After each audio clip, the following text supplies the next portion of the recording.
In this video I will show you how to change or reset Adobe Reader DC back to default settings. To truly reset the Adobe Reader to its initial, we must delete the configuration files that Acrobat creates and updates on your computer. To do this, close Adobe Reader DC if you have opened it.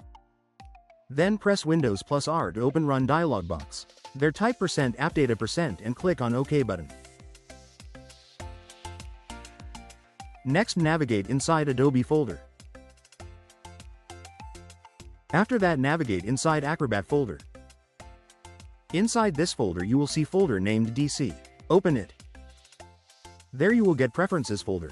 You can just rename it something like Preferences_old.